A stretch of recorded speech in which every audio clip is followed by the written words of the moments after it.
hyper-specific grandparent Death? PTSD? No, sadly no. So Did Lois? my grandparents, especially my grandmother. So my grandmother loved the color green. So we hate the color green. No, I actually look at what you're sitting on right now. This is forest. Emerald, maybe. They are shades of green. No, my grandmother loved green, and during the period where they would buy and sell houses, They were flippers. kind of. Not like intentionally, but they did. That's kind of, they made enough money to live off that frugally for a while. But there were two things they would do in every house as their quote unquote renovations. One is knock down every wall that wasn't load bearing. Okay. Open plan. Basically, always constantly living in a fucking hut. Bedrooms, obviously, but any kind of configuration of kitchen, dining room, living room, walls knocked down. All one big open plan. Ugly. Also, any available surface that had to be painted, up to and including one time my grandfather's ute, painted green, but not a green that you can get behind. Not an enjoyable green, because... Oh, like the green they put in prisons? Worse, because even with loving a colour, grandmother is so devoid of joy, the only colour of green that she liked was the palest soft mint green. And it was officially called Frosty Morn. And she fucking loved Frosty Morn. And everything was painted Frosty Morn. To the point now where my sister and I are triggered by seeing that colour. And she's been passing a boat that's parked... Nope. What do boats do? Moored? Dock. Anchored. It's not at a dock. It's just... I think it's anchored. Then it's anchored. Yeah. Anchored in the Brisbane River near where she lives. And it's Frosty Morn. Oh, yep, that's the color I was imagining. Is it a frosty mo? I would have called that seafoam. I don't understand how frost is green. No, obviously ice is blue. No, morn is in morning. So it's a frosty morning. Yeah, but I wouldn't have thought of that as green. So okay, picture. I mean, it's a brand name for a paint. Yeah, imagine a green morning, but everything is laid with frost, so it's got a white layer over it, so the green is barely visible. Oh, I see. Charles, this is the color. Sickly. Ew. It is. It's very seafoamy. Oh, imagine seafoam mixed with white to make it even worse. Yeah. And so I just got this text out of nowhere. This boat always pisses me off. Fucking creature color piece of junk, because we call my grandparents the creatures. Yeah. And I'm like, ugh, sink it. She said I should. I run past this bit of river at least once a week, and it's always there. Like, sail somewhere, you bastards. I've had enough. Goody. Herpy derpy. Jesus. Barbie darby. Hoopty poopty. Poopy diaper. That's not right. Or in Australia, poopy nappy. Pappy nappy. Nope. Poopy noopy. Nope. Cummy wummy. Yeah. Cummy tummy. I was about to go there too. No. We're not recording. You can't bonk me. I've been recording this whole time. You can't bonk me. I've been recording for 4.5 minutes. Don't bonk me, baby. Go home and wash your mouth out, you dirty bitch.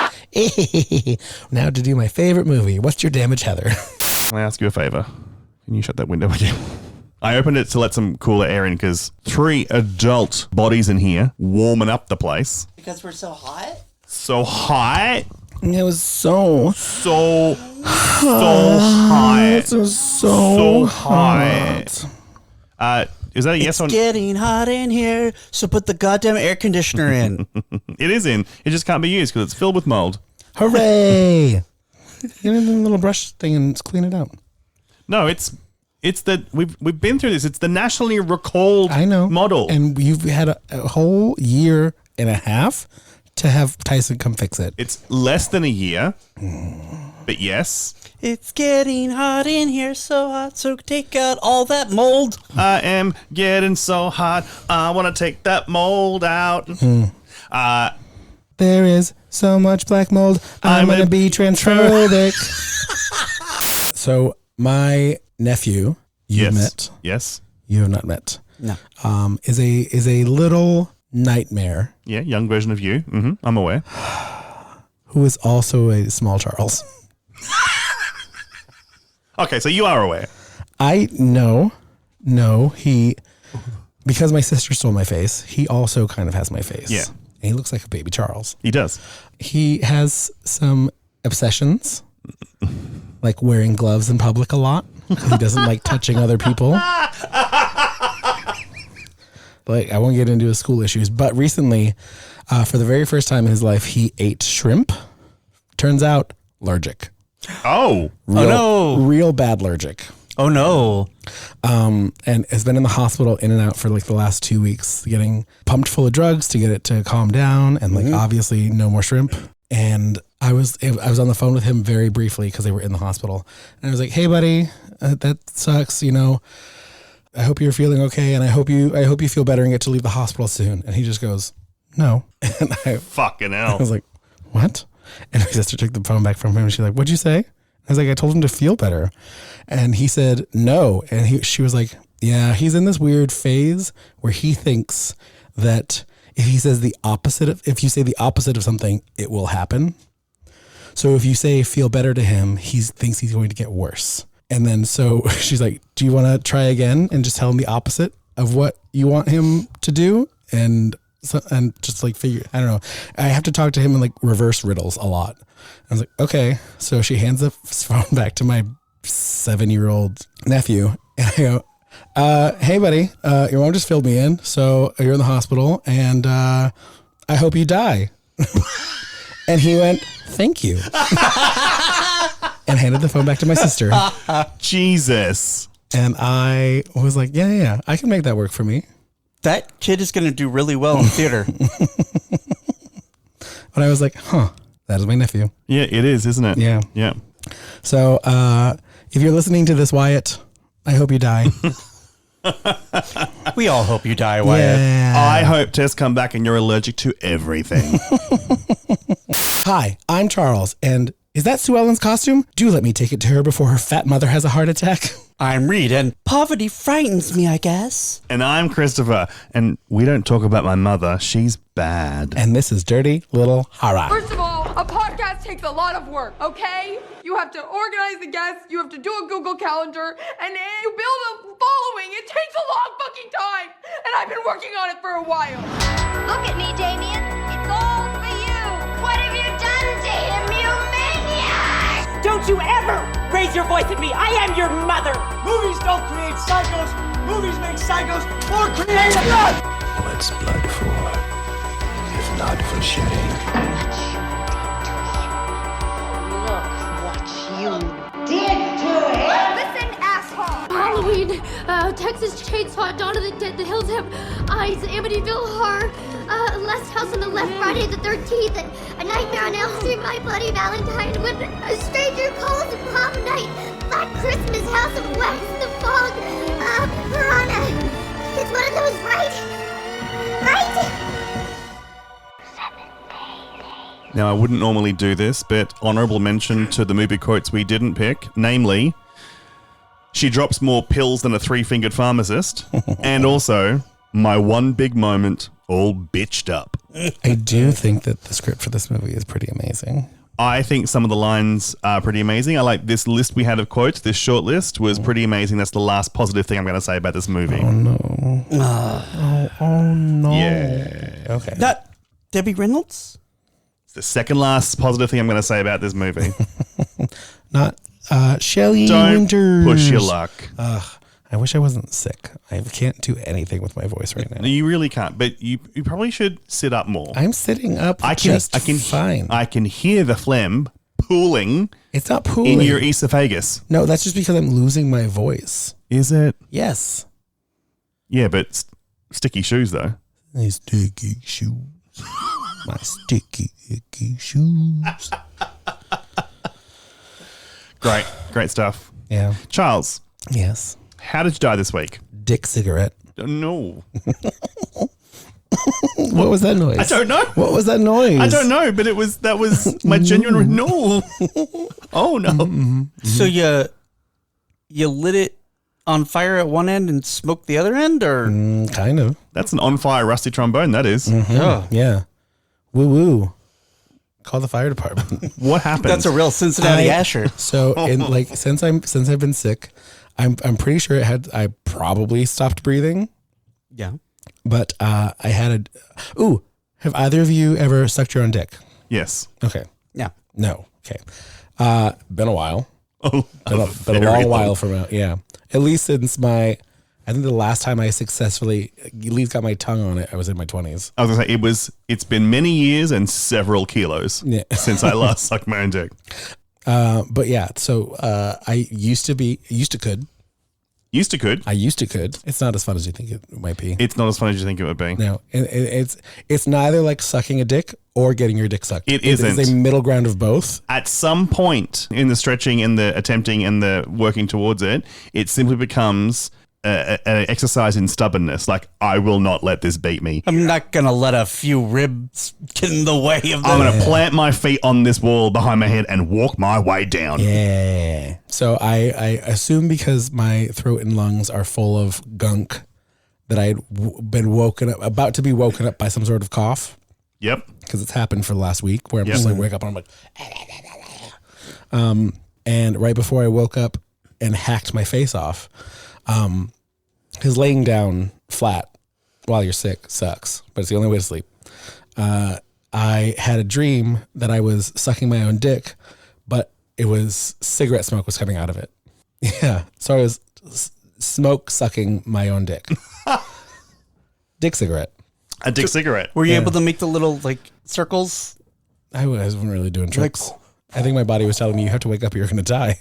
Do you have any idea how many times before I started using a CPAP machine, and sometimes even during, because it doesn't always, it's not infallible, I would have a dream about deep throating like a comically large, like an animated porn large dick, but doing it super successfully, but not breathing. It's because I was not breathing while I was asleep. So yeah, I know exactly what you're. I've never had cigarette smoke. That's new. Dick cigarette. A dick cigarette. Yeah. Did you wake up thinking, oh, so not breathing sounds wonderful? Once I realized why it was happening, I would wake up thinking, what do straight men dream about when this happens to them? What do straight men with sleep apnea dream about? Suffocating in pussy. Maybe. Just throat deep pussy. Big hard pussy. No. Thick veiny pussy. Thick, veiny, throbbing, 8.5 inch pussy. Yeah. Actually, it's these dreams, the sleep apnea dreams, it's more like a 16-inch pussy. Yeah. Oh, for you? In the dreams. You mean like like literally like animated, like those? In the dreams, they're enormous. Okay. Again, I'm not suffering in the dream. I'm having a great time. And then I wake up. I was like, this is so weird, but delicious. I'm so mentally down there. Yeah. Oh. Yay cigarettes, yay dick. I don't like this at all. Oh, yeah. Sorry. Do you know what kind of cigarette it was? It just tastes like cigarettes I used to smoke. Oh, okay. I wasn't sure if it was like cloves or it was like it was Virginia Slim or something. It was a Marlboro Light. I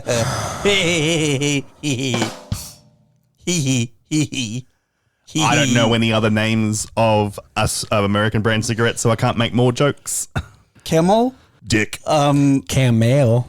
You can't be disgusted by my pun and then make the exact same pun. I can because yours was bad. Newport. Ugh, you can't just bonk me every time that I'm funny. I can bonk you all the time. Get your own fucking button. Newports. Nude ports. Virginia Slims. Virginia Fats. Dicks from Virginia? Fat dicks from Virginia? No, like in Australian slang, one of the slang terms for getting an erection is cracking a fat. Crack a fat. So Virginia Fats. Okay. Capri? Cockpree. Ooh. It's Virginia Hymns, I think, would be. Also good. Yep, change approved. We did camel already. Dick. Dick. Camel dick. Camel dick. Oh, yeah. And then that one cigarette brand, Penis, that nobody really understood. Yeah. Didn't do very well here. An old brand, the Lucky Strikes. Oh, yeah. Cocky Strikes. Cocky Strikes. Yep. Okay. I try to think of other cigarette brands. I feel like there are less now, but there used to be so many. Winston's. Willystons. No. Willystons? Willystons. No, that's not great. Willystons. Okay. Wangstons. Pall Malls. Paul Moore's. Paul Moore dicks. Dicks. Okay. Wow. I feel like we're really. Is it pronounced Paul Mall? Paul Mall. Yeah. Pallmall. Paul Malls. Was there a Magnum cigarette? The hundreds. Oh. They're just longer. Paul Mall. But mall is spelled M-A-U-L, like mall, like. Okay. How about an American Spirit? And be careful how you go with that. Come American Spirit. Parliaments. Palm your men's. Palm your men's. Okay. Palm your men's. Okay. How about That's more wanking than sucking, but still, I stand by it. Dorals? What? Doral. Dongral. You're so dumb. I would just leave Doral as is. Yeah. They'd be like, what is Why? How is that You in figure anything? it out. You know, you dirty. Yeah, you know. Some of these are like weird or like. The only Australian British. brands I can think of are Winfield Blues and Alpine Lights. Okay. That's how long it's been. Okay, everyone in Australia is screaming at me. I've never. Oh, so Alpine lights? Oh, good. Yes. Alpine? Oh, I clapped so hard I ripped my headphones out. Yes, Alpine Lights. Great. Now do one for Winfield Blues. And there's Winfield blue balls? and there's also Winfield Reds. Winfield's red throbbing cock. Easy. Right. Yeah, We're losing the plot here. Yeah. I think we're doing amazing here. Okay. Doing so good. I'm about to Google Australian cigarette brands. I did my part for your peoples. Peter Jackson, Peter Johnson. Yeah. Peter Jackson has his own cigarette brand in Australia. It's different Peter Jackson. I don't think it is. Horizon. Horizon? There you go. Yeah. JPS, JPNS. Yes. That's right. A big one I had forgotten about. Benson and Hedges. Oh, those are British, aren't they? Probably. That's because I've had people bring me Benson and Hedges from England, and they are delicious. Big Sun and Hedge Bits. Benson and Hedges. Big Sun and Hedge Bits. Yeah, I'll do it. I'll take that. Big Sun and Hedge Bits. Yeah. Yeah. Yeah, your hedge. You know, your little furry hedge. This is another place that I ever thought. I know I did this myself, but I did not think I'd ever end up in a place where I'm Googling cigarette brands. And looking at a spreadsheet about And them. looking at a literal spreadsheet. Yeah. Did you smoked a cigarette? Not on stage. I smoked part of a cigarette when I was 12. Once. Ever. Yes. Okay. I hated every second of it. Okay. I was sick for 90 minutes afterwards. 90 minutes. I was sick. I just felt horrible. Oh, yeah. But I also... Did you get real hot? Yeah. Yep. I already knew I didn't like, as much as I could without getting like physically beaten, I had complained to my mother about her smoking. So I knew I hated it. But curiosity, I was curious about it. I was about 12 and she was like, well, I assume you're going to hate it, but I'd rather watch you try it than have you sneak off and try it. So if you're going to do it, I'd rather do it in the house. I'm not like other mums. I'm a cool mum. And so Please smoke the cigarette. please smoke the cigarette. We established earlier, she's bad. And so, yeah, took one drag and went, I was absolutely right. This is disgusting. And I was mortified and not been tempted since. Okay.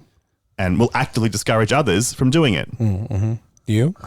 Yeah, I've smoked a couple of cigarettes. Yeah. I imagine that Reed escaped the home and became a bad boy for a while. A couple? Yeah. Like different, because I've had like cloves a couple times because those are nice. They don't even make those anymore. And then, every now and then but really it's not great for the asthma, especially not since I've been in my late 30s even. I don't even know who you are. But I've never bought cigarettes. No. Well, I mean, I have, but no. Oh, so you've stolen them. So you're a smoker and a thief.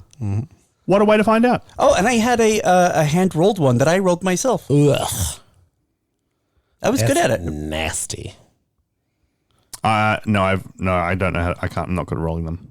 No, a friend of mine's much older sister, when we would go visit her, she had a machine. Yes. So it was like a filter and then a tube. Yeah. And this little machine that would just shove the tobacco in them. Yeah. No, But she had like a thing that we would do it for, and she would have us roll hundreds of cigarettes for her in exchange for some other things and money. She's like, I don't want to do this. I'll give you guys $20 if you just like roll a bunch of these. And we were like, great. I'll sit here and watch TV and fucking do this. I had a friend who had a machine that, you like the way you'd put just paper and a filter and the tobacco in, but you'd put it in this little bed, in this little machine that looked like kind of like a finger trap. And it had a mechanism that in my head reminded me of the credit card machines, but you'd put the stuff in and then just go, Yeah. and it would roll it up. Okay. This was already a prefabricated tube, an empty tube that shoved tobacco into the tube without breaking the paper somehow. I don't know how it worked. No. It was crazy. Yeah, that was weird. When I was back in Australia for those 3 years, every single person I know who smoked rolled their own. Because That's weird. Because they are so expensive. But they hold like your own rolled cigarettes. Ugh. They are so expensive, and then they passed the laws. So the packaging all has the gross medical photos on them, but then they passed other laws that all branding had to be removed. So all cigarette packets, I think it's a green, are like a shat out olive green, like a disgusting green, plain packaging, no advertising, no logos, and You can't even say the name on it. I think the name is on it, and then the photo. New Times Roman. The photo of a disgusting eyeball or a ruined lung or a damaged fetus or... Have you ever been to one of those like towns where like they have very strict zoning laws where like you can't have like McDonald's can't look like a McDonald's building. It has to be a nice building that has a McDonald's on the side and a bunch of pictures of eyeballs. I've heard of towns that make them do that. Yeah. But I've never seen it. Sedona, I think in Arizona, their arches are teal because it contrasts nicely with the red rocks. Yeah. I think. Yeah. But this one, like, you couldn't even have arches. Like, you can't have one of the sticking up signs. You can have McDonald's logo on the door, but nothing else about it can say McDonald's. Yeah.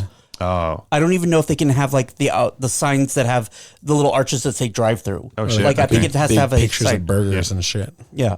Yeah, well, that's for cigarettes. That's all of Australia. So I think some of the appeal for rolling your own is also you don't have to deal with that. You can have your own bag just of tobacco, and it's still not pretty, but It seems like they go through all the work. Of So doing that. expensive. No, I'm not doing any of that shit. They're really expensive here now too. You Have really seen want to the- smoke then if you're willing to do Have that. you seen the fact of what they cost now versus what they cost when I started smoking when I was a teenager is wild. And I thought they were expensive back then. And they're not that expensive in Florida. I know. They practically hand them out. The very first time I went to Miami, because they were $3 a fucking pack, and here they were up to like $9 or something. I bought an entire carton, or possibly 2, and somehow accidentally left them in my hotel room. I was so mad. a 20-pack of Benson and Hedges in Australia costs $63.50. Holy shit! Honestly, good though, because really smoking is horrible for everybody, including the people breathing the smoke. Holy fucking shit! Yep. And Do I you know know with vaping, people are going to find out they're getting like popcorn lung or something. That's a thing. Apparently, if you are vaping and take a very specific kind of antibiotic, you'll immediately fuck up your lungs. I know that all of the flavored vapes that everyone uses are technically illegal. They're just everywhere in all these smoke shops. Yeah. And the police decide which ones they want to shut down and which ones they don't, because there's several that have been open forever. And I'm sure it's completely random when they do that. Well, there's one by the bar that like at night, I guess they don't really care, but during the day they have like a little pull down screen in front of them so you can't see them. But the administration just legalized 2 flavored vapes by this one company, and I was like, who's investing in this? Right. It's like mango and mint. Who's trying this hard? Yeah. Wait, a combination of No, mango I and think, mint? I think it's mango. No, it's regular vape, tobacco flavored, mint, because you can get menthol cigarettes still, mango and maybe blueberry. It's a weird 2 flavors, and also no. Just get gum. Just get fucking gum. Also, in case anyone was like, yeah, but that's Australian dollars, I just did the conversion. $63.50 Australian is still $45.66 American. Holy So shit! 20 cigarettes for $45.66. That's crazy. That's why people are rolling their own. And how much does that cost you? Less. Oh, much less, I'm assuming. It's still not great, but Because I'm like, less. it's getting the raw tobacco just like cheaper. Even here, it's very And cheap papers? compared to Yeah. Because it's all that. It's the pennies. labor. It's part of the. It's pennies. Yeah. It's been 49 minutes. Reed, how'd you die this week? I think we have to do Charles first. That was Charles. We did Charles. That was the whole Oh, that's time. right. Dick cigarette. Oh Dick my cigarette. God. It was Dick so cigarette. long ago. And then we spent 40 minutes talking about cigarettes. I thought this was preamble. No, we are fully ambling at this point. Okay, we're ambling. We're ambling entertainment. No. Who was that sigh for?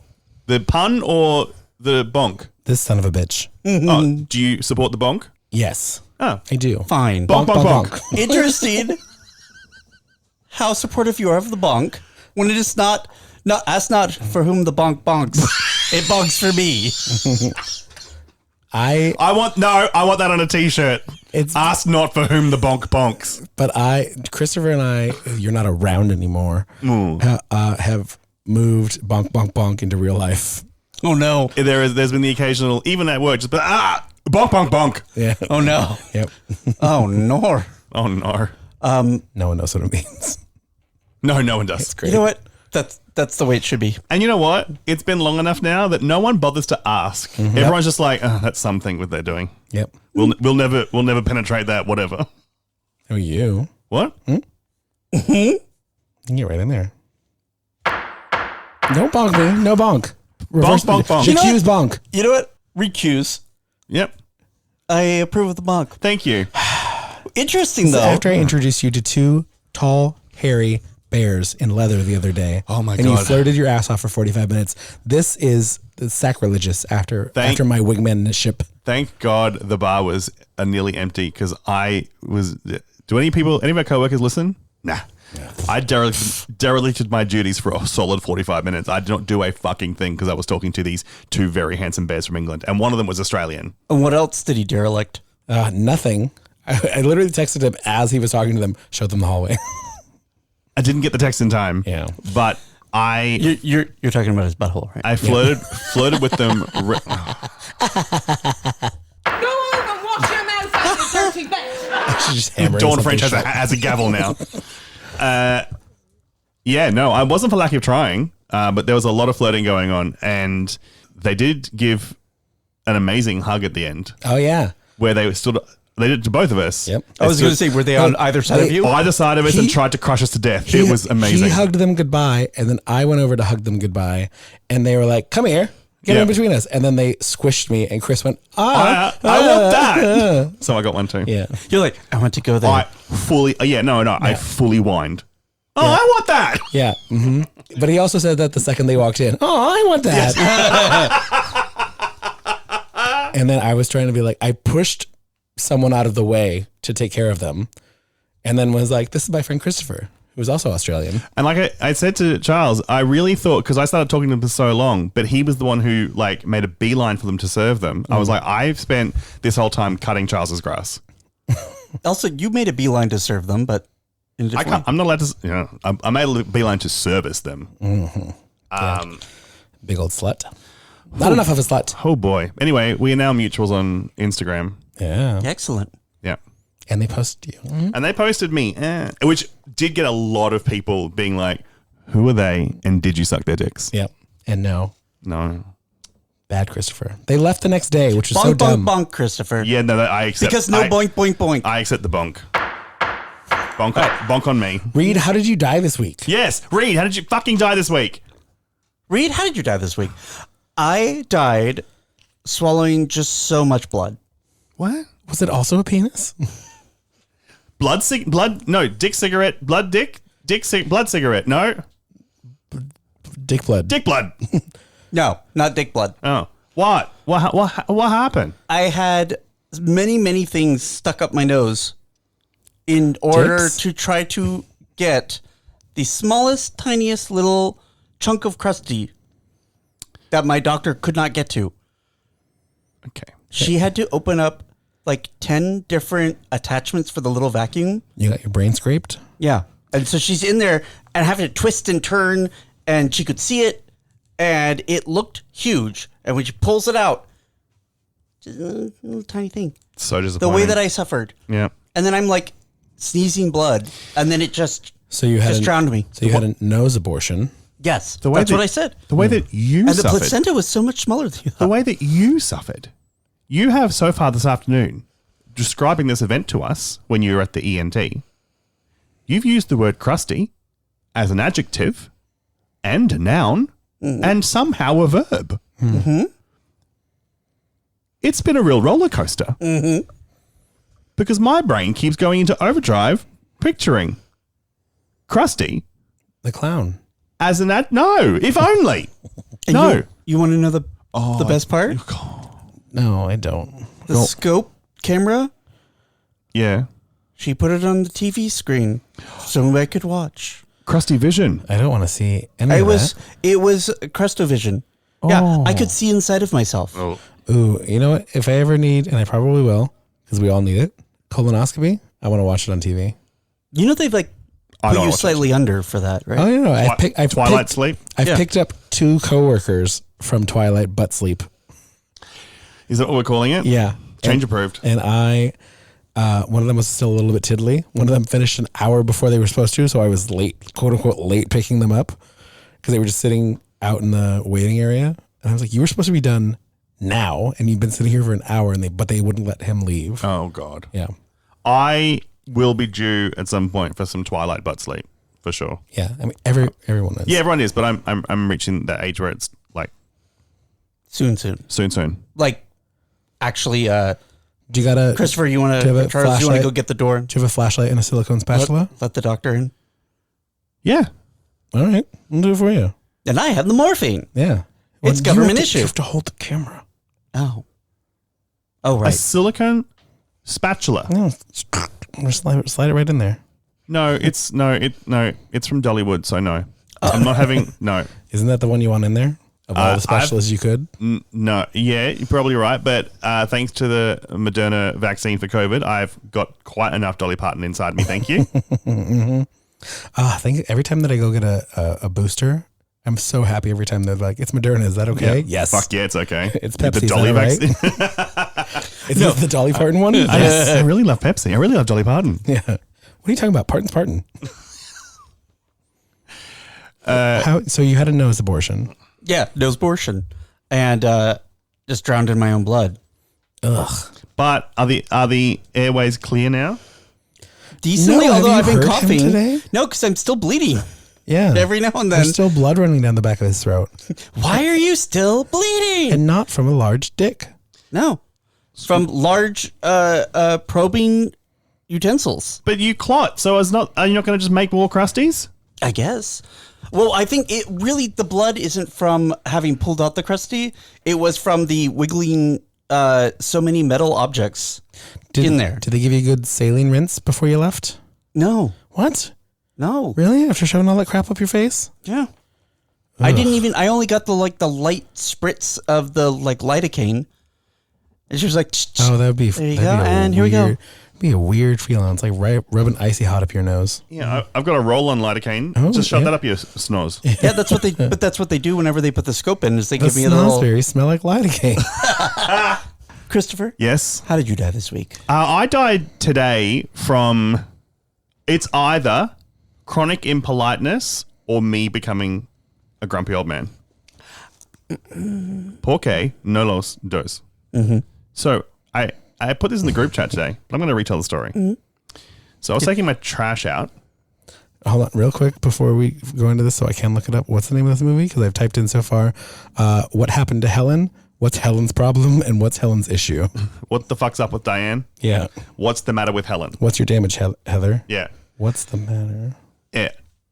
I've written a list of middle-aged lady names. I've got to cross out Diane so I can use them throughout the episode. So I went to take the trash out, got my trash, went outside, around the corner of the building to where the trash cage is to keep the bears out. And then how many steps? I don't know.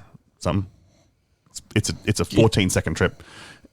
But I got to the cage. Another resident was just coming out of the cage, so they held the door open for me. And so I said, thank you. And they said, uh-huh.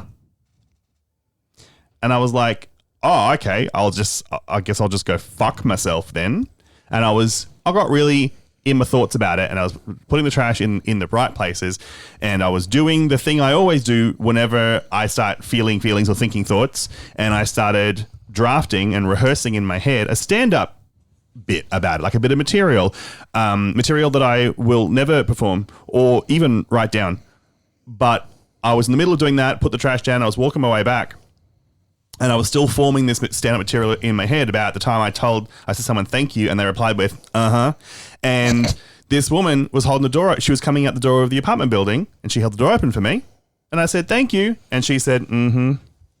And I was like, what the fuck? How did it happen twice in the space of a minute? Mm-hmm. And it wasn't like it followed the melody, the tune of a you're welcome. Not like, mm-hmm. It was, mm-hmm. Like she was Claire Huxtable and I'm Vanessa getting caught in Baltimore to see The Wretched. To have big fun. To have big fun. No, that's the tone of I was getting. And I was like, what the fuck? What? How did that? Like, that's never happened to me before, and now it happened twice. And I'm told, perhaps culturally, it's not a big deal in this country. Now, I'm also, as a millennial, there was a lot of discourse back in Australia in my 20s. No, in the 20s. In the 20s, there was a lot of discourse, a lot of media noise. A lot of think pieces. Aggressively towards, get this, millennials, about them being, get this, disrespectful to, get this, boomers. Because when they told us thank you, we would say, no worries. Because it's not... I know. Well, I didn't assume there were worries because it is your job to serve me. The correct thing to say is, you're welcome. We had a similar thing in there. It would be like, no problem. No problem. What's the problem? What's the issue? And it was like, well, of course it wouldn't be a problem. I'm a customer. That's right. That's right. No problem, Bob. No. You also said that in the group chat. Yeah. And I can't believe you actually did that IRL. No problem, Bob. Well, you change approved. That's you all the time now. I often say no worries. So I don't want to be that person. I don't want to be the person being like, actually, the correct thing to say is you're welcome. Who decides what the correct thing is? I don't know, but I was really thrown by at one point and in the space of 1 minute.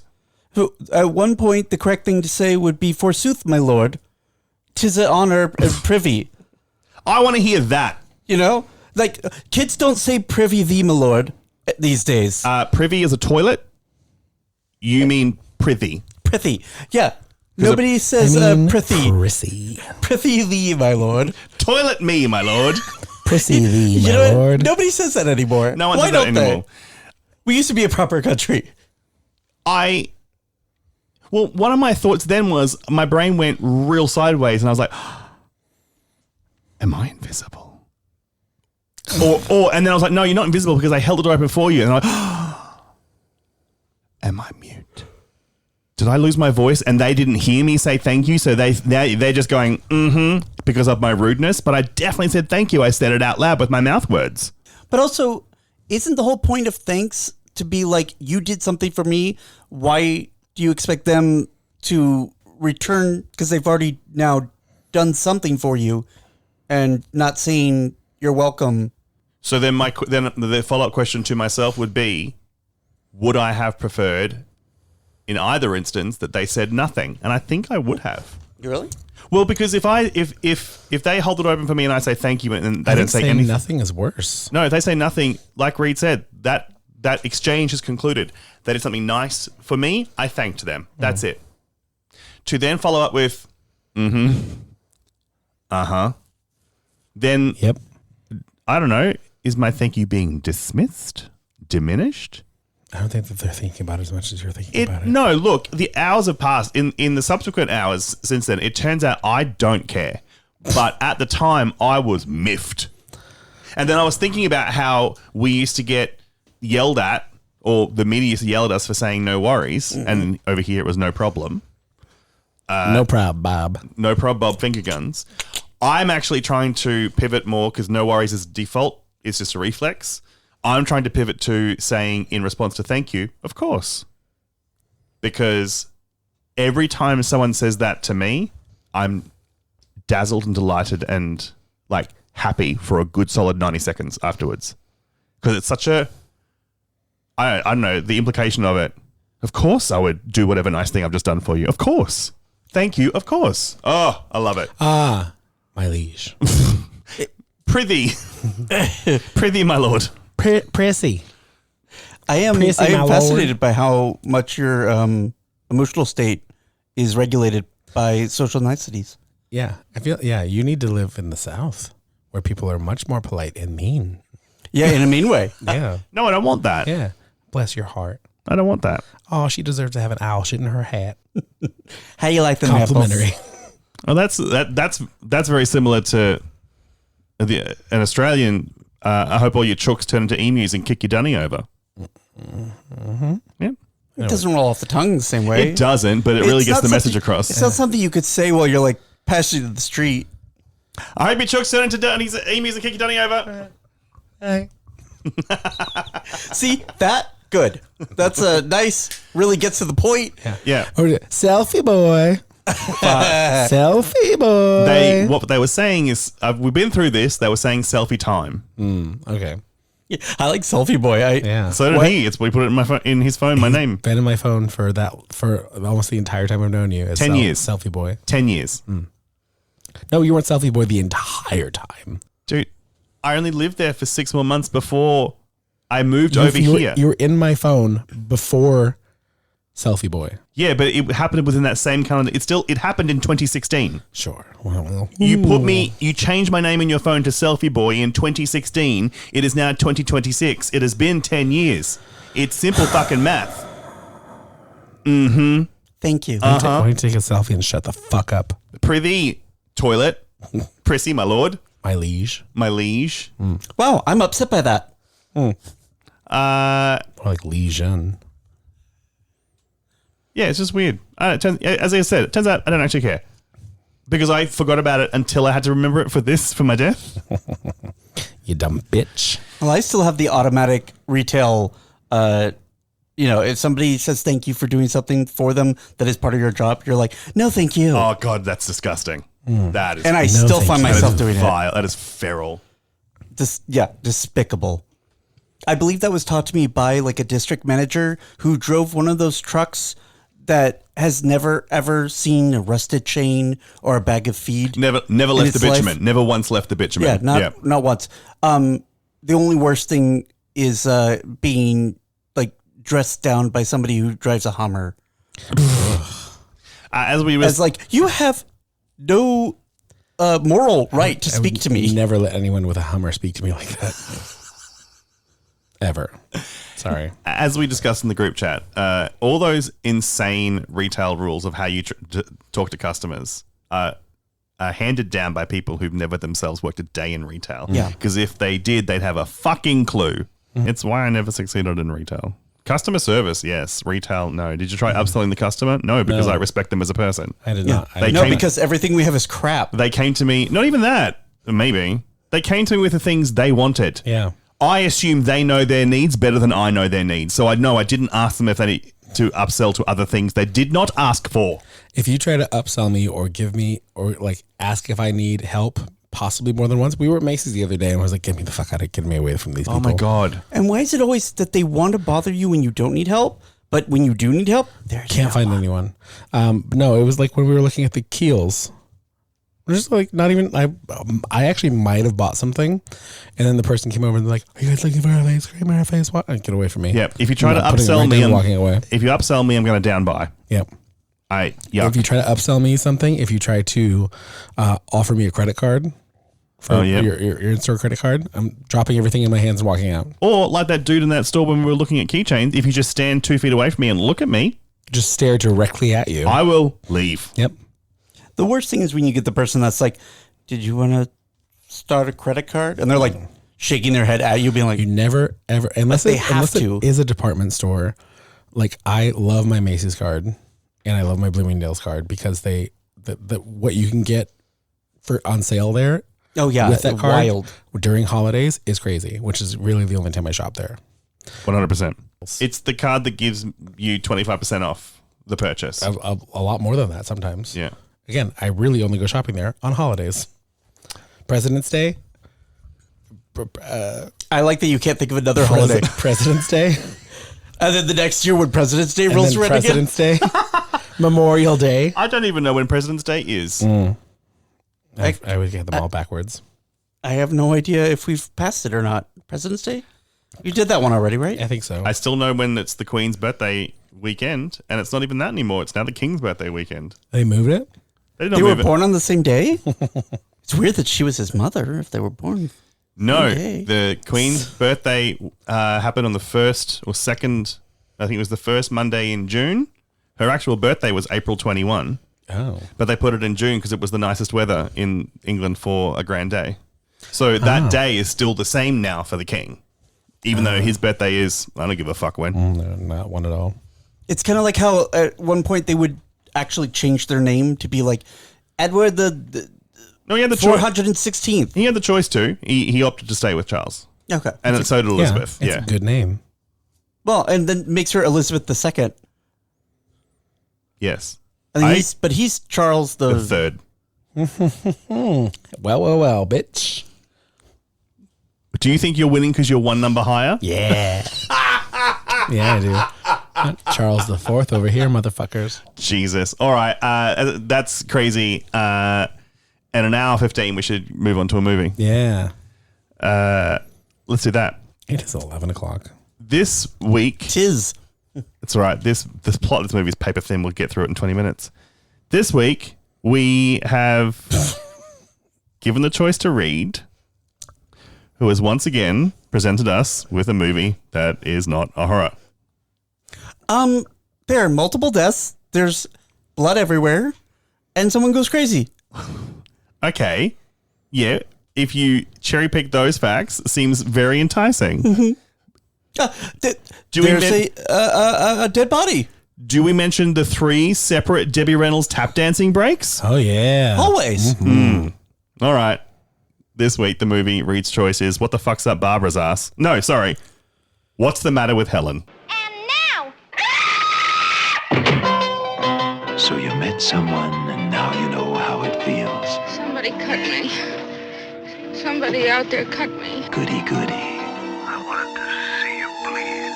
I wanted to be sure you can. You'll bleed all right.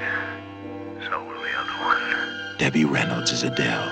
Shelley Winters is Helen. What's the matter with Helen? Something the matter? You okay, Helen?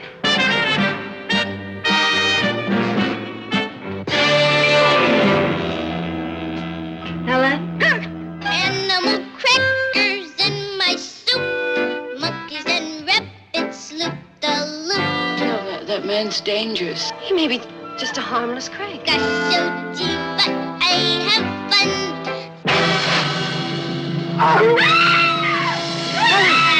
What's the matter? What kind of a screwball would do such a thing? Why pick on me? Let's not be bothering the lady. Are you scared that...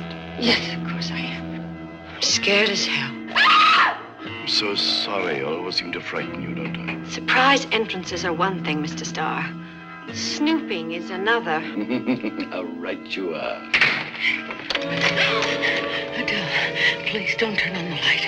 Helen, Yes, do you wish me well? of course I do, dear. Some people who call themselves well-wishers do crazy things. One cannot be too careful. What's the matter with Helen?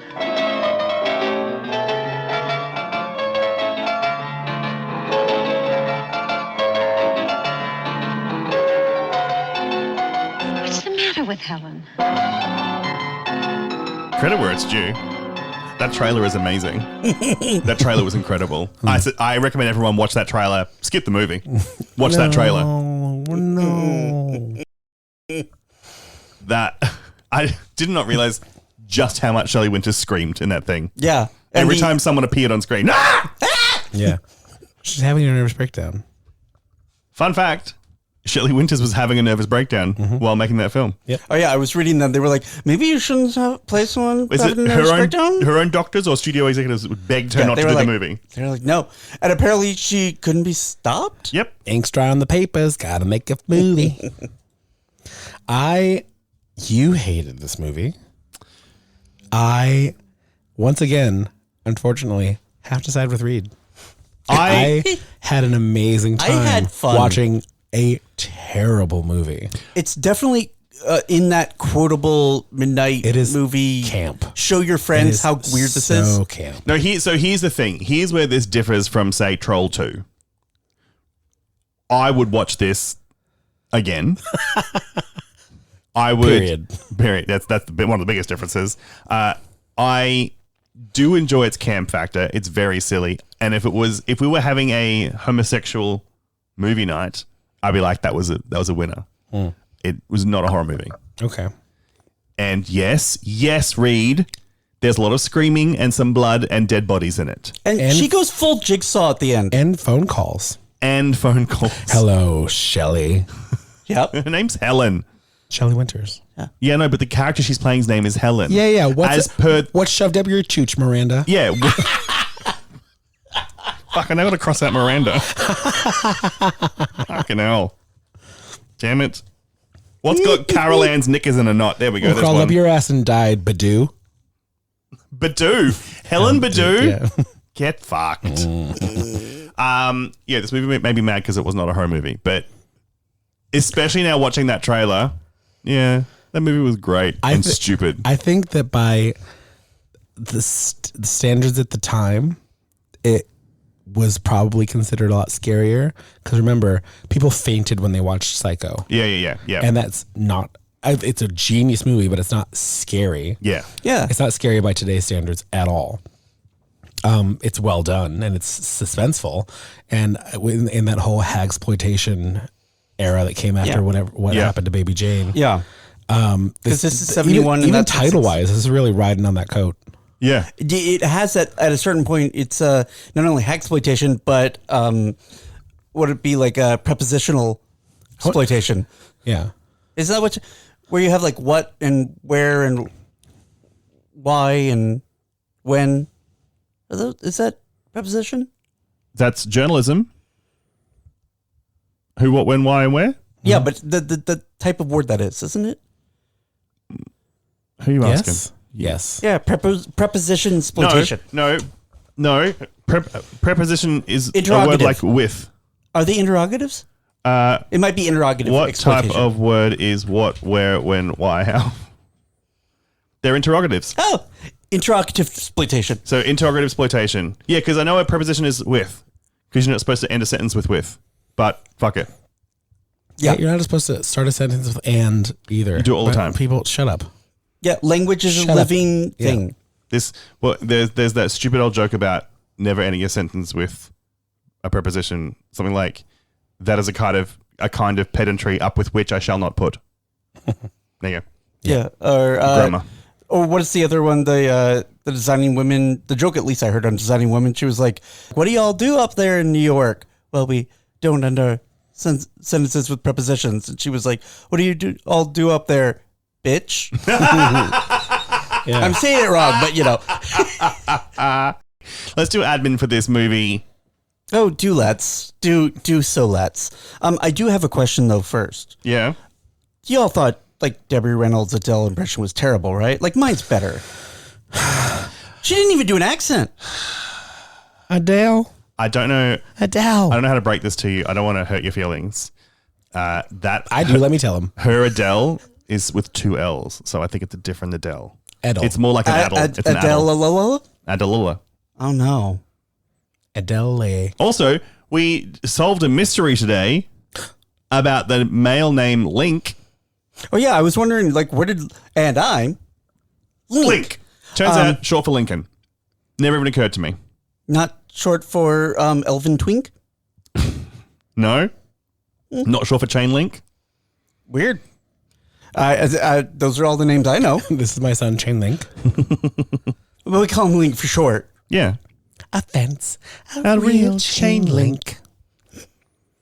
He started referencing Hairspray, so we got to pivot to another musical. Yep. Pivot to another musical. Got it. Can't think of any musical numbers with the word Link in them. It's amazing that there are 2. No, let's stop trying. Okay. Admin for this movie. Okay. Fucking hell. Right. It is 11:18 p.m. All right, so spoiler warning for 1971's What's the Matter with Helen? Mm-hmm. You can literally watch it for free on YouTube. Yeah, that's what we did. That's what we did. It's not the best quality because watching fine. No, but the crispness of that trailer I just watched was like, like Debbie Reynolds' dress was a different color in one of them. Her hair was a different color in one of them. No shit, right? But it is for free on YouTube, but only because it's not streaming anywhere. Yeah. Which means Reed picked a movie that isn't streaming anywhere. Except YouTube. So put a little effort in. Yep. To go see this gem. All right, so content warnings. There is animal cruelty. Mm-hmm. Mental illness depicted for shock value. Yep. And many, many, many, many dance numbers. So many dance numbers. The mental illness is exploitation for sure, especially when you know the actress was going through the same thing a character was going through. And But I will say the animal cruelty falls within the parameters of the show rules. Oh yeah, those are some stuffed fake animal, fake fucking bunnies. That was a Goodwill Easter shop. Yeah, that was almost shapeless balls of Dacron. Yeah, with ketchup honestly, on them. Yeah, and honestly, the blood is canned tomato soup. Canned tomato soup, like the big can that they get at restaurants. I of course mean tomato. That's the second time today. So I just said tomato organically, and earlier this morning, when referring to one of the seasons, I didn't even think about it. My brain just said fall. Yeah. So what the fuck? Hooray! What the fuck? Assimilate. That's why earlier I referred to the road as bitumen. Protest. You're a bitumen. Yeah, you're a fucking bitumen. Bitumened it all up. My big number. The body count. Charles and I decided that the bunnies count. So 9. 9. Because also an implied death counts. Okay, yep, sure. That mincing little diction coat. I feel like we should remove, again, it sounds like we're describing a real Rock'em Sock'em horror film. I feel like we should deduct 1 from the body count for every tap number Debbie Reynolds does. So we're down to 6. I don't think that's fair. Yeah. Which would I think you can have a tap number in a horror film. I don't think there were nearly as many as you seem to think there were. There were 3. Is it like that? It was like you and that little frog from the WB. Whatever like, guys, you look, she's doing a dance over Whenever again. you guys turned your back, Debbie Reynolds started dancing again. And she was in those hot pants a lot. Yeah. Hello, my baby. Hello, my honey. Hello, she my did. She right sang that time. at one point. She had a top hat. I will give you that. She was bright green. They do have that child perform the entirety of Animal Crackers. Yeah, a song I'd never heard before. We don't. Oh, Really? you never heard? It's Shirley Temple. Yeah. It's a famous Shirley Temple song. Right. That's why she's dressed like Shirley Temple. That and like when she's dancing up and down the stairs. And it's adorable when Shirley Temple does it. It's not nearly as creepy. I love Shirley Temple movies when I was a kid. Loved them. The them a Bluebird lot. of Happiness. Yes. Oh my God. The Wizard of Oz ripoff. Yeah. Yeah. Because Shirley was supposed to be in The Wizard of Oz. But then someone died. Loved Shirley Temple. Especially that Bluebird shit. Mm-hmm. This is brand new information, and I am uncomfortable. Okay. What I liked was that I recognized one of the children from their voice in a later Kurt Vonnegut based movie. I was like, that's the girl who talks about how great it is being dead. Yeah. That was crazy, and you were right. And I was right. If you think about killing someone, don't worry. They'll be so happy. They'll thank you. Jesus. I'm still you both like Shirley Temple. Yeah. I don't like anything Shirley Temple. Until she But have you became watched the UN ambassador, Goodwill ambassador for Reagan. Oh, she became a full Republican. Yeah, but she was somebody who couldn't handle having like Sprite and cherries and vodka. So like she couldn't be that cool. And she did think that the Shirley Temple drink without vodka, as just Shirley Temple, was too sweet. Yeah, so she's fucked. As a child, when she was like 5 and 6, She couldn't handle her vodka. Loser shit. With that fucking cloying bad acting. Oh yeah, but it was the Depression. People literally like needed to see. It was the cute animal videos on your timeline of the day. It wasn't the Depression when you all were children. Well, I was depressed. Yeah. I don't know about you. What are you talking about? Okay, yeah, you both had the Depression. Okay, fine. It was the Depression and the Yeah, Dust Bowl. I guess you loved it. That makes total sense. Yeah. Animal crackers in my soup. Monkeys and rabbits loop they loop. Me, oh my, oh, I have fun swallowing animals one by one. And it was like pro carnivore diet, so she was like really ahead of the times. Yeah. So many carbs though. She would have done really well in the Manosphere. Christopher, you all right? I don't know what to do about this. You okay there, bud? You don't want us talking about Jesus no more. Actually, you know what? If I had to pick, I'd rather pick Shirley Temple. It's not great. The options aren't great though. Do you want to read? Yes. In 1930s Iowa, Leonard Hill and Wesley Buckner are sentenced to life in prison for murdering Ellie Banner. Their mothers, Helen Hill and Adele Buckner, are harassed by an angry crowd outside of the courthouse, and Helen is cut on the hand during the chaos. Soon after, Helen begins receiving threatening phone calls from a man claiming the mothers will suffer for their son's crimes. Fearing retaliation, Helen and Adele changed their names and moved to Hollywood, where they open a dance academy for young girls, hoping to become child stars. They hire elocution teacher Hamilton Starr. Despite Helen's fear and distrust of him, the threatening calls continue, and Helen becomes increasingly paranoid, believing strange men are watching the house and suffering the disturbing hallucinations involving knives and violence. Okay, Those are hallucinations? So when we learn the story, we see the footage in the opening scenes, the newsreels that give us the time periods the movie is set in, with two stories about Roosevelt and Mrs. Roosevelt. It was Eleanor Roosevelt-y times. And then, so two newsreels followed by a recreated newsreel for this movie, which is Helen and Adele. And when they're discussing the murder that Helen and Adele's sons committed, they show footage or photos, which you would never see, of the dead body, of the murdered body. And later on, Helen describes an earlier crime her son witnessed. She blames herself for her son committing murder because she's partly responsible for him seeing a man die under a plow, a thresher, on a farm when he was a very little boy. And not a man, his father. When she just... Oh, his own... It was his father, her husband. Yes. Okay, right, yes. And when she describes that event, we see it as a flashback. Later on, she keeps seeing those dead bodies. And then we see the thing she's looking at turn into the dead body and back again. Yeah, very Bewitched style that goes like... Yeah. So she's hallucinating those things. And it's in keeping with Bewitched, because Agnes Moorehead is a radio televangelist. Yeah. Apparently a cult leader? Doing a very specific direct satire of a real person, a real woman. Yeah, it sounds about right. So yes, we start off. This is how we start. The newsreel is a bit off-putting. A bit like, what do we want? Wait, did I put the wrong YouTube video on? Yeah, which happens sometimes. Yeah, and I don't know. It's super fun to watch. I would say it's super fun to watch Debbie Reynolds and Shelley Winters, but it's not as fun watching Shelley Winters circle the drain.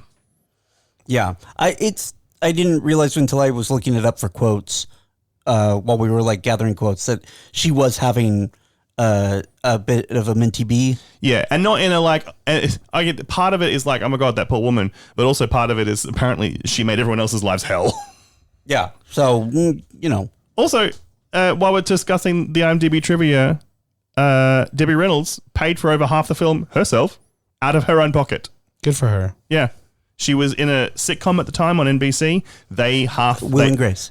Yep, one of the agreements of her contract was she get to do a feature film. I guess because being in a feature film elevates the star power of the TV show, so they paid for under half of it, and she liked the script so much that she paid for the other half herself, like $800,000. Jesus Christ! Yep. Talking about money at the time, what would that be now? I don't know. Okay, some definitely money. some. So more than a pack of cigarettes, I can tell you that. Is it?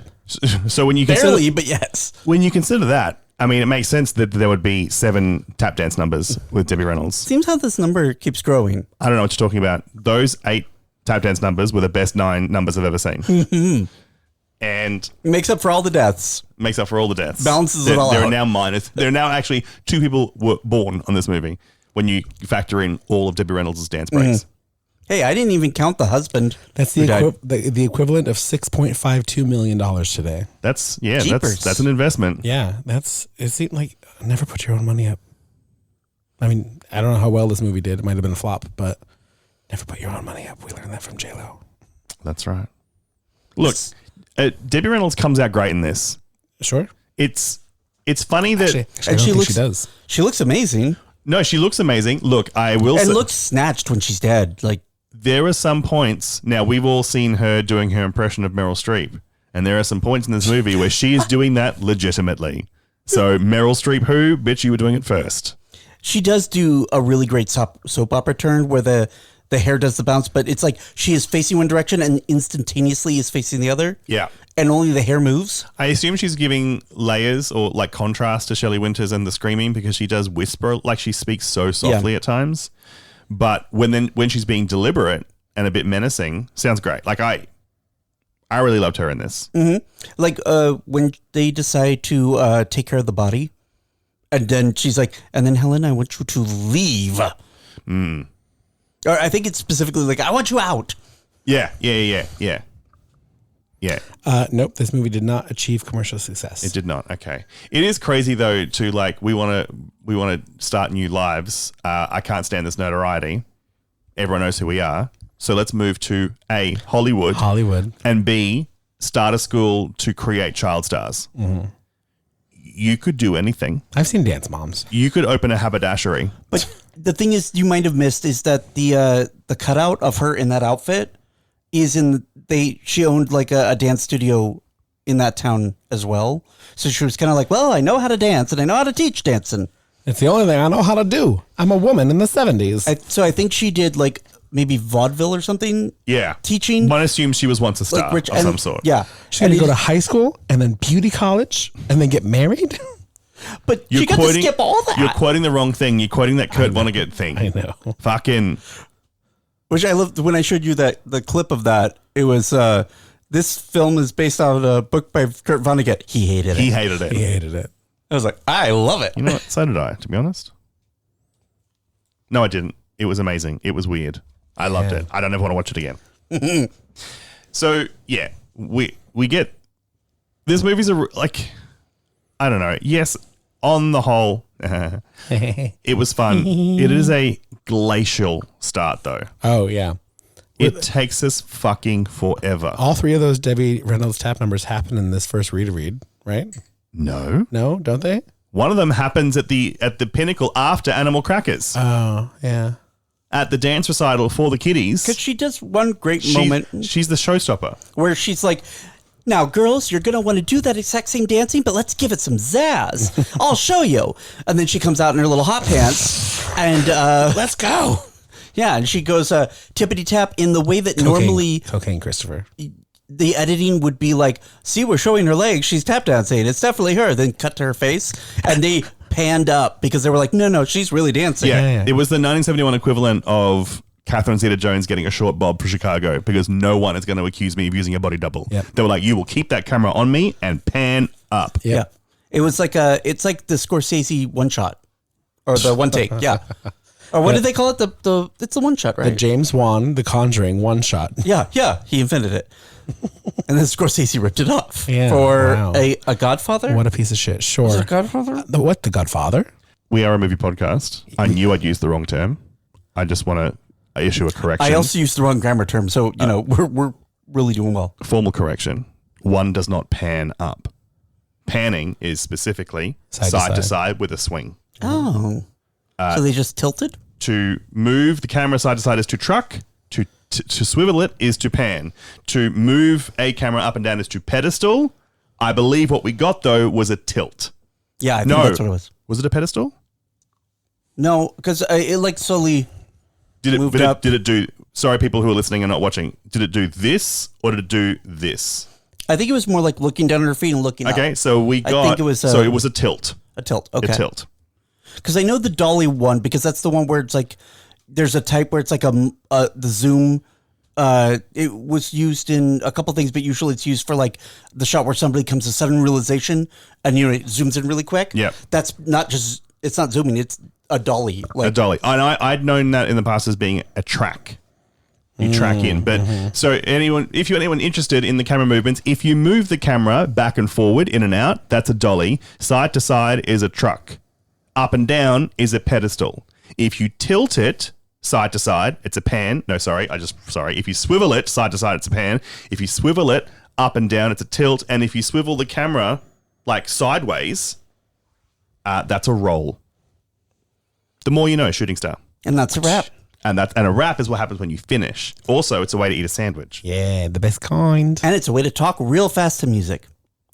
Wiki. Should we do the creator read of who's shit in Yvonne's cornflakes? Yeah. Yes. Yeah. All right. Let me get the music reset up and get my phone's locked. We have the music ready. And more crackers. I don't like that voice. I don't like that voice at all. If you two could keep that up for the full minute and a half, I'd say yes, but I don't trust either of you. We could do.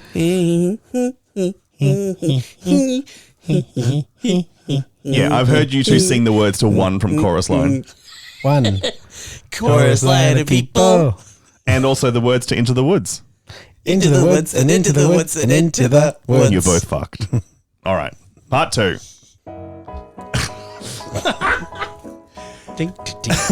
Adele begins a romance with Lincoln Palmer, the father of one of her students, while Helen grows jealous and withdrawn. Stop dancing. I feel like Toot Bronstein. Stop tooting. Helen becomes obsessed with religious radio broadcasts hosted by Sister Alma and clashes with Adele over Lincoln. After a heated argument, Adele orders Helen to move out. While packing, Helen encounters an intruder inside the house who calls her by her real name. Panicked, she pushes him down the stairs, killing him. Adele returns home and decides they must hide the body to avoid scandal. During a rainstorm, the two women drag the corpse outside and dump it into a nearby construction hole where authorities later assume the man died accidentally. Helen's guilt worsens, leading to emotional outbursts at church and increasing instability, while doctors order her to remain in bed and rest. Why don't doctors tell me to stay in bed and rest? Because you're not pregnant or having a nervous breakdown. Prove it. I can't prove the pregnant part's easy, but I can't prove you're not having a nervous breakdown. Mm-hmm. Anyway, let's talk about this part of the movie. All right. The fact that she starts dating Doug Dimmadome, owner of the Dimsdale Dimmadome. Mm-hmm. Yep. What is that? Yeah, it's from Fairly Odd Parents. The guy with the really, really tall hat. Mm-hmm. I approve. But doesn't he have a southern accent? Yes. Yeah, he's Doug Dimmadome, owner of the Dimsdale Dimmadome. It's funny.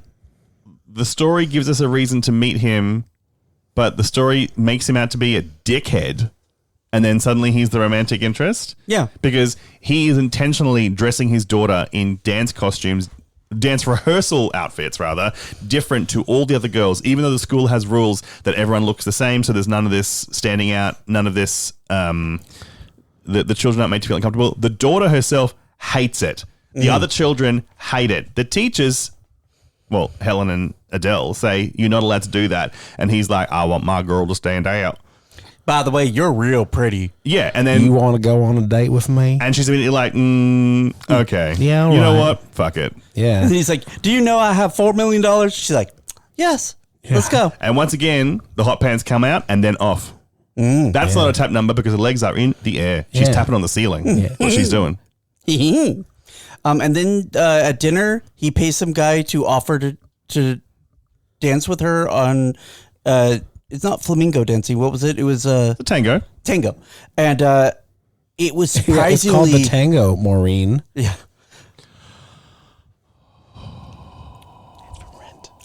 This is weird. It is weird. Fucking weird. Really weird. There you go. That was also from Tango Maureen. It felt a lot like Addams Family Values, and I know that's very Boss Baby guy who see Boss Baby of me. It's also 21 years later. But also, then I was noticing they like Debbie Reynolds the way that they lit Angelica Houston. Oh yeah, old Hollywood lady. Yeah, focus on the eyes. Right across the eyes. So there's some there where I'm like, I'm not saying he saw this movie, but I'm just saying it feels an awful lot like Boss Baby. I mean, that's also what the tango is. The tango at the end of True Lies is also very similar. True Lies. We're losing the plot over here. Yeah. How did you start doing the cell block tango when I said True Lies? I don't know. I don't know. I've had it stuck in my head since they said the word tango. Me too, but... Yes. So... Yeah, so you're right. I did exaggerate the number of tap dance numbers Debbie Reynolds does. She only does 2. And then a tango. She does do 3 dance numbers. One of them is this tango. I wonder if that was also in the contract. Oh, yeah. I will fund half of this movie. Thank you, NBC, for the other half. Also, I will be getting 3 dance numbers. We'll be getting 3 dance numbers. Absolutely. Yeah. Well, we mentioned designing women before. Dixie Carter. Dixie Carter? Yeah. Dixie Carter was a Republican, but one of the old Southern Republicans. Old Southern when Republican meant something different than a complete psychological break with reality. It was purely a policy-based Republicanism. She was very pro women, pro LGBTQ, etc. But Julia Sugarbaker, staunch Democrat and vocally so, and she was given these big speeches to deliver, and her agreement with production was, I will deliver these with gusto. Every time you make me do Democrat stuff, I get a musical number. And they said, deal. So she would, one episode, deliver this rousing speech, and then the next episode, they would contrive a reason for her to sing. And she would. And I think that's a great trade-off. Yeah. So yeah, maybe Debbie Reynolds was like, you got $800,000 of my dollars. You will film these feet and then tilt up. And the hot pants stay on. But also gams. Ms. Reynolds. It is currently only 1971. And also, this movie set in the 1930s. There is no reason why a woman in public would be wearing hot pants. $800,000 of my dollars. Yes, Ms. Reynolds. Yes. All right. You're allowed to do whatever you want. You're Debbie Reynolds. I mean, she's like, have you seen Singing in the Rain? It's also Dancing in the Rain. I squeezed out fucking a future legend. Yeah. That person's name is Carrie Fisher. Okay. Yep. I knew that. Who then squeezed out Billy Lord. Yeah. I was going to say, and then squeezed out the dog. That's What's a dynasty. his name? Phil? Yeah. Phil the dog? Billy Lord is a Nepo baby I fuck with. I agree. She's allowed. Yeah. Lord? Billy Lord. Billy from Doctor Who and Lord from New Zealand. Billy Lord. Yeah, look, I also, I mean, she wouldn't even have to give me $800,000. I probably would let Debbie Reynolds do whatever she wanted. Yeah. I'm wearing these anachronistic hot pants. Deal. Even though I'm meant to be someone who suffered a lot of scandal and a lot of loss, and I'm struggling to make ends meet, I'm going to be dressed, not just dressed as opulently as Jean Harlow. I'm going to have a conversation in the movie in which I say my type is Jean Harlow, and the person I'm talking to says you're far prettier than her. I would say yes to all these things even without the money. Yeah. Yeah. Because it's Debbie Reynolds. Absolutely. Debbie Reynolds gets what she wants. Yeah. She's Grace Adler's mother. She's allowed to do anything. Yeah, that's correct. Also, fuck Grace Adler. I was going to say she did shit out Grace Adler. No. We're not talking about Deborah Messing. We were talking about Grace Adler. No, I agree, but I'm still saying fuck. No, that is Bobby Adler. Yes. And put some respect on her name. Yes, it is. It's not just Grace Adler's mother. It's Bobby Adler. Bobby Adler. Fuck it. No panty line because no panties. No panties. Those pants. Yeah, it's great. No panties. Wait, you've seen enough Will and Grace to know what we're talking about, right? Yeah, she plays the mom. And she's has no panty line because no panties. No panties. I don't remember that one, but that was very in her. Isn't that like her first episode? That seems like in her wheelhouse. That was something she would say. That was her arrival. Yeah. That's how she arrives on screen. Yeah, that's her entrance into. How do you like my new suit? Look. No panty line because no panties. Absolute classic. Yep. What a queen. Make a show about her and Karen and Jack. Oh, every time. Well, they kept putting Bobby and Karen together. Yeah. And Bobby and Jack. And Bobby and Jack. Yeah. You know what? I've changed my mind. This movie's great. We knew we'd get him. Hooray, Debbie Reynolds. Hooray, Debbie Reynolds. And you know what's great? What? She dances so many times in this movie. Enough time. You get everything you want. You get everything you want. I'm still taking off a death for every dance she does. You said every tap dance. Now it's moved every dance? You're really moving the goalpost here. Yep.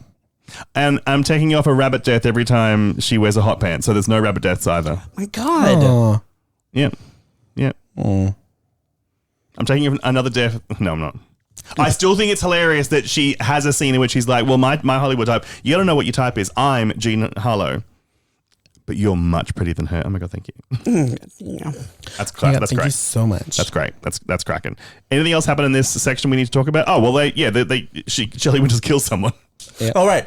Yeah, so she is becoming more paranoid about intruders. She's really unraveling, and this man does walk the fuck into their house.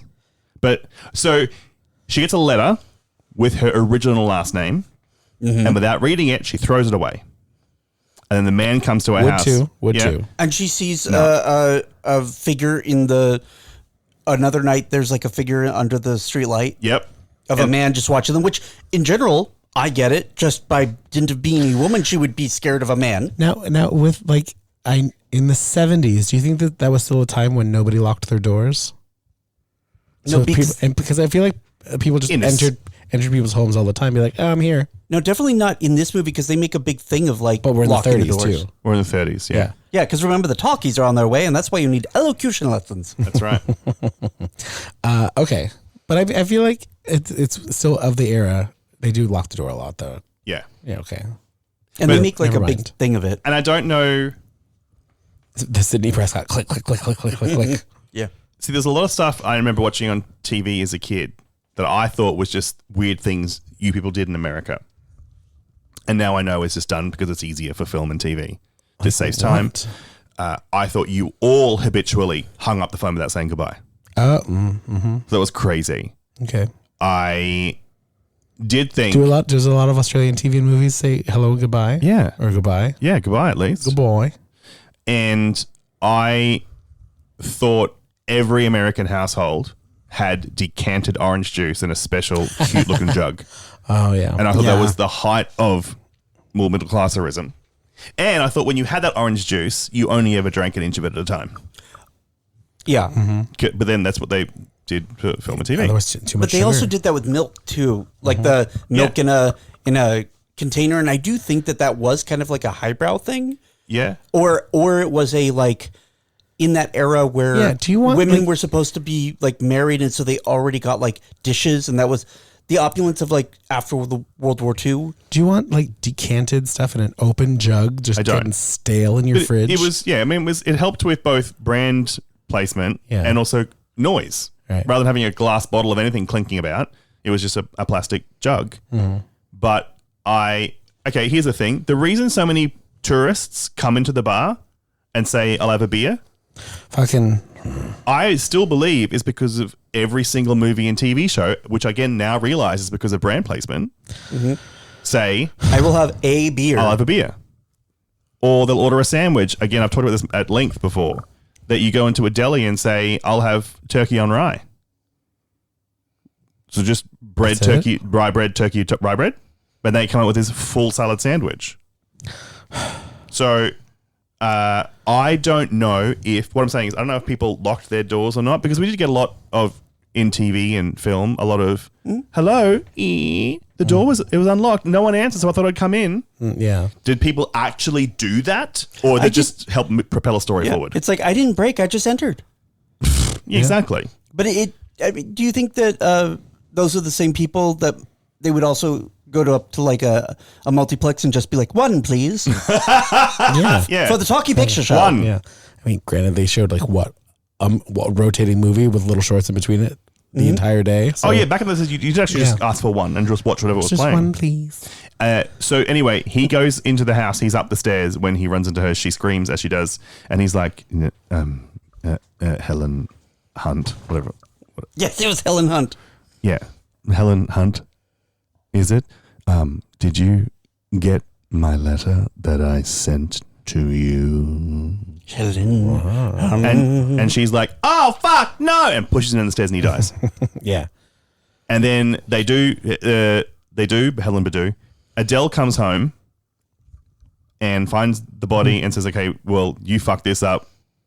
We got to get rid of the body. Yeah. They bury the body. And then Adele finds the letter because he had it in his pocket again. And the letter said that he is part of a business that tracks down lost heirs. She has an aunt that died and left her a sum of money. He was just there to connect her with her inheritance. Yeah. Which, of course, I was just like, Did they have that back in the old time? I had the same question. Because I feel like that's, if I got that, I would be like, scam.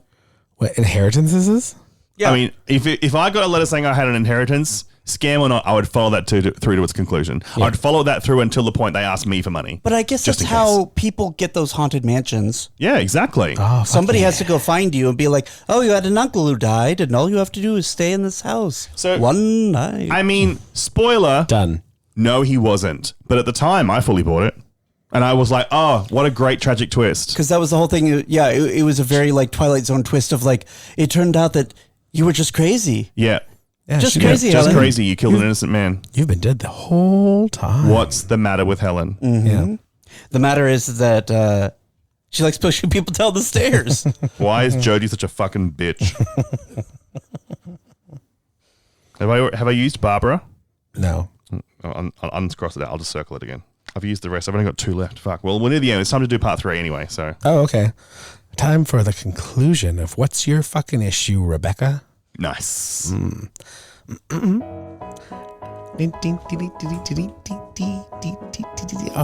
you guys can dance. I see. You both dance to me. Lincoln proposes to Adele during a date at a miniature golf course. Ew, gross. The answer's no. And the two plan to elope that night. Returning home, Adele discovers Helen missing and follows a trail of blood to a rabbit cage where Helen's pet rabbits have been slaughtered. Helen admits she killed the animals and confesses that she previously murdered her husband by pushing him into the farm machinery. As Adele attempts to contact Sister Alma for help, Helen overhears that Adele still plans to marry Lincoln and stabs her in the back with a knife. Shortly afterwards, a detective arrives and reveals the dead intruder was Ellie Banner's boyfriend, who had traveled to California intending to kill both women. Later, Lincoln enters the rehearsal hall and discovers Helen laughing hysterically while playing Goody Goody on the piano beside Adele's corpse, which has been dressed in costume and posed on stage. There was a cracker of an ending. I mean, we all knew that she murdered her husband, though, right? Nope. Really? Nope. Oh, yeah, I assume that she did because she's all like, somehow he fell and then the horses were spooked. And No. I was like, all right, well, obviously she killed him. Well, my son accidentally watched me commit a murder, and then he committed a murder. Yeah, look, it all makes sense in hindsight, and that's why she always blames herself because she did turn herself into a murderer. Yeah, but no, I was fully invested in the she and her son watched her husband die, and that's why she thinks it's her fault that he's a murderer because she's partly responsible. At no point did I connect those dots. The read, I think, didn't mention that we kind of hint that she, because the elocution guy comes back and she goes, "Wah!" And he's like, "Oh, I'm sorry, I scared you again. I just wanted to come by and check on things." And he was like, "Why don't I take you back upstairs?" And then we never see him again. So he did. So he did. Is he? I think he did. I think he did. Oh, yeah. Okay. So the elocution guy goes, okay, implied death there. Adele gets proposed to. She gets a happy ending. No, she doesn't. Uh-oh. Helen's Him gone. proposing to me at a miniature golf course. Yuck. That rock better be fucking huge. Yeah, if you're already a millionaire, I mean, he's got miniature golf course money. you could propose to me on the back of a truck at a dump, and I'd be like, I'm in. You know, it could have been his miniature golf course, too. Honestly, it could have been. All right. Links, mini links. There you go. Yeah. And she comes home all a titter and finds the dead rabbits. Yep.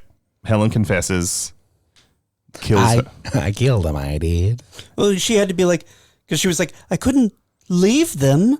That's what you do. You have to Release them, set them free. Yeah, it was great. That was great. That was really great. And she gets murdered. Is it just no? And then the next day, the police detective comes and drops the bombshell that I was waiting for her to kill him too. I thought so too, but then because he's like, "Can I come in?" And she's like, "Yeah, sure." I'm like, "There's a dead body in there." Yeah, somewhere. Or they could have done the whole thing where she was in the behind him about to do it, and then something happened. Yeah, but then he drops the bombshell that man who was the inheritance searcher actually no, the partner of the woman that her son murdered. Out for revenge. So she was right all along. And the police know who these women are now. Yep. Like you've done a terrible job at hiding. Everyone found you real fast. And then the bonkers, it felt a little bit psycho. I mean that in the most complimentary way. The grand reveal at the end and just at the end of the fucking movie I do enjoy when an old movie does this, where like, here's the big twist. Here is a fucking corpse. Roll credits. Yep. Silently in this movie. Oh, yeah. Silently. We will have 2 full minutes of Shirley Winters playing an increasingly psychotic version of Goody Goody. While staring into the screen. Yep. Like Pearl. Staring at the I got big Pearl energy from this movie. She's staring at the screen. Link staring at Debbie Reynolds. Debbie Reynolds is also staring straight out at the screen because she's dead. And then she's like, me and my partner, we're not done yet with our rehearsal. for the recital. Yeah, and then she's literally playing along while also kind of acting like, oh, she did a great kick there. And, oh, did you see that? Oh, did you see those moves and those gams? And then roll credits, total silence. Yeah. Crazy. Ding, ding, piddly, ding, ding, ding, ding, ding, ding, ding, ding. Nothing. How do you feel looking into one of your possible futures? Oh, yeah. No, yep. Have you ever attempted to get married and leave me again? Plink, plink, plink, plink, plink, plink. What will the song be that I'm performing, quote unquote? Do you want it to be a song that you would perform or a song that I'd be like, oh, he'd hate this? A song that I would perform. You need to try and sell that. Oh. This is our recital. So See, I'm about you going, he wears short shorts, I wear t-shirts, he's here, Captain I will and haunt. I'm on the bleachers. I'll haunt the fuck out of you. Da-na-na-na-na-na, and I need you.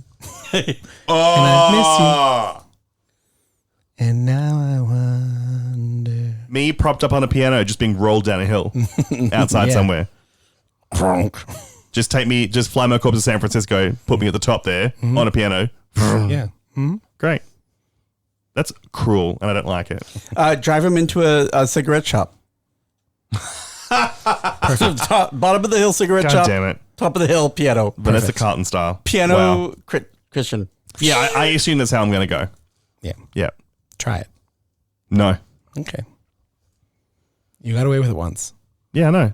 But now when I say I don't want to date someone, you get all mad. Well, I'm trying to avoid my murder. No. You don't need to date anyone. You just suck that man's dick. Well, he wants me to date him, so I don't think he does. He's everyone- being polite. The moral of this movie is if Debbie Reynolds had just sucked his dick instead of trying to marry him, she would have lived and everything would have been fine. That's the moral of so many movies. You've just sucked his dick and then left, you'd be fine. Yeah. A little post-nut clarity, both of you live. Exactly. Would Britney Spears survive in this film universe? No. No. Plinky blink, plinky blinky blink blink. Yep, fair. Yeah, no, Well, absolutely. of course, if fucking Christina Aguilera's on the stage. That bitch. Yep. Yep. Would Leslie Ann Warren survive in this film? I mean, any hag horror, she's either going to be the crazy person or the one killed. But I do think that because she is so talented and good at dancing, I was gonna say dancer. that she would, Yeah, she's and Debbie. gorgeous, that she would absolutely be killed and laid up on a ladder, Stabby, puppet style. Would Kylie Minogue survive? Also, no. Yeah. No. Yeah. You're going to map her onto anyone, it's going to be Debbie Reynolds. Yep. Well, she's small as a rabbit, so Exactly. She got no hope either way. yeah. However, Ooh. your randomly generated diva for this week. Also apt. Is it Debbie Reynolds? Oh, God, if only. Can you imagine? Cher. Ooh. Of course she fucking would. Yeah. Wagon wheel Watusi. Shirley Winters would be going off kilter on something. It would just be one snap out of it. Yeah. She'd be like, "Oh, you're right. I will." Yeah, you're I right. don't know, I was thinking- You're right, Cher. I'm so sorry. Oh, I should not have signed up to be on this film. You're right. Just smack Oh the my censor God. back into that woman. Also, she wouldn't. Helen wouldn't feel threatened because she wouldn't be compelled to run off to marry a rich man. Because Mama, I am a rich man. Yeah, and she doesn't. No. She doesn't. So, Link would not impress her. yeah, she'd be like, "Don't you think men are useful for something?" What? However, she would wear hot pants that many times. Yes, She absolutely. would, yeah. And there would probably be more moments where she stopped and did something musical. Where the camera would be expected to tilt up. Well, time to do a number. Yep, exactly. Okay, I like that. I like that run of survivals. Patreons and emails? Again, have leftover emails from the last time. Who knows when this episode is going to be posted, whether Who it's knows? directly after the last one or not. Could be next week. Could be July. Our first email is from Jamie. Subject line is new fan. Yay, Jamie. Hooray, Jamie. Just discovered you guys and love listening to you talk about anything. Glad to find others who enjoy things as random as Count Duckula and Teen Witch. Nice. Half nice. I still don't get your fucking Teen Witch hate, you piece of shit. I watched it when I was 44. I hope one day you find the time to watch Chud 2, Bud the Chud. It stars Garrett Graham, Beef from Phantom of the Paradise, and even has a theme song. Keep being beautiful, Jamie. Thanks, Jamie. Welcome. Thanks, Jamie. I'm so glad that we found us. Love a new fan. Our next email is from Todd. Subject line is whistle. Hello, mummy and daddies. Since I missed the small window of availability on Whistle, I could not listen to your episode until it premiered this weekend on Shudder. I was going to say, what do you mean it's still up? What do you mean it's up there? You mean the movie? It is on Shudder. It's the #1 movie on Shudder right now. Is it? Mm-hmm. Good. I really enjoyed it and was surprised to learn it was directed by Corin Hardy, who directed one of Charles's favorite movies, The Nun. Wink emoji. Yes, it was. He also directed a great movie called The Hollow, but probably not a Christopher movie. I remember it being a little bleak. Noted. Thank you. The Hollow, is that? Hollow, Hallow.